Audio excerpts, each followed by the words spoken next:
C'est la délégation générale Wallonie-Bruxelles à Paris qui a accueilli cette sympathique cérémonie de présentation de vœux de l'Assemblée parlementaire de la francophonie à la grande famille francophone, avec une centaine d'invités. Une occasion de présenter les actions de l'APF et de l'Organisation internationale de la francophonie, avec comme objectif le rayonnement plus fort de la langue française dans les institutions internationales et européennes, la paix et le développement, la démocratie et le renforcement des droits, et enfin la lutte contre le réchauffement climatique.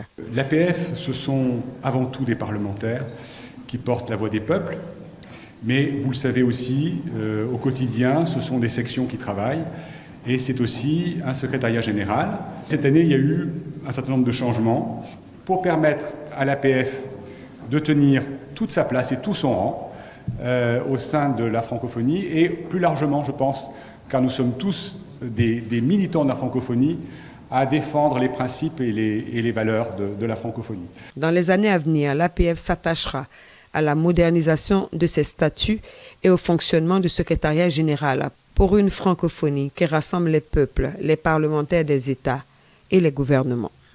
2020 s'annonce comme une année riche en élections dans notre espace francophone.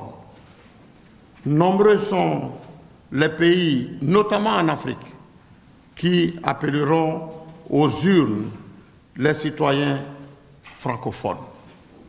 L'APF souhaite que ces rendez-vous marquent le triomphe de la démocratie et la consolidation de la paix, deux valeurs fondamentales et indispensables que notre Assemblée défend avec force.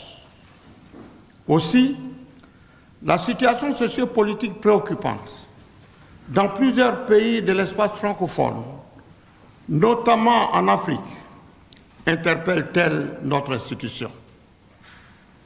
C'est pourquoi, considérant la nécessité absolue du respect des valeurs, de liberté et de progrès qu'elle prône, l'APF, par ma voix, en appelle à tous les responsables politiques et à ceux de la société civile à privilégier les droits fondamentaux des citoyens et le bien-être de nos populations.